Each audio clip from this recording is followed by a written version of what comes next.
היי, מה נשמע? וואי, איזה מקום מהמם. תודה. האמת שאני מתה מפחד. ממה הכי מפחדת? שזה יצא, את יודעת, לא טבעי כזה, מגזם, טיפה כמו קעקוע של פעם. כן. אני אגיד לך, האמת, רוב מי שמגיע אליי זה בדיוק הפחד שלה, וזה למה היא לא עשתה עד היום. בעצם מה שאני עושה, למה זה לא יצא שחור? כי מה שאני עושה זה בעצם שערות, שערות, שערות עם מרווחים. השיטה הזו סופר עדינה, אני ממש נצמדת למבנה הטבעי שלך, אני לא הופכת לך את הגבה לענקית או חסרת פרופורציה, ממש מתאימה את זה למבנה פנים שלך, למיקום של העצמות, לעיניים, ובעצם המטרה שיראה כמה שיותר טבעי, וכן, לתת קצת לשפר.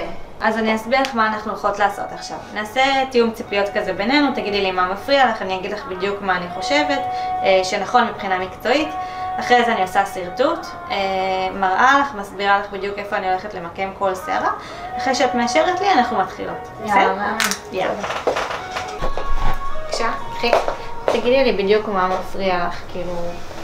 שם, את יודעת, פה חסר לי טיפה, אני מרגישה, ובכללי כל הסיומת של הגב טיפה יותר דקה. חסר לי פה שורה. פה, כל זה. אוקיי. וגם פה. וגם כן, בצד השני.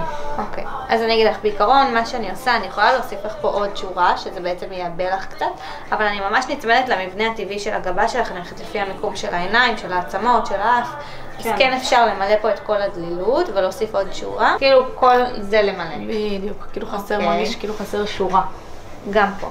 בדיוק. אבל כל השאר בסדר. בסדר, כן. אוקיי.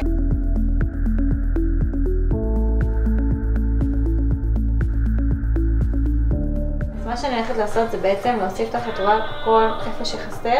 כן. אני הולכת למלא פה שערה, שערה, שערה במרווחים, ובעצם כל האזור הזה יתמלא, כל הדלילות.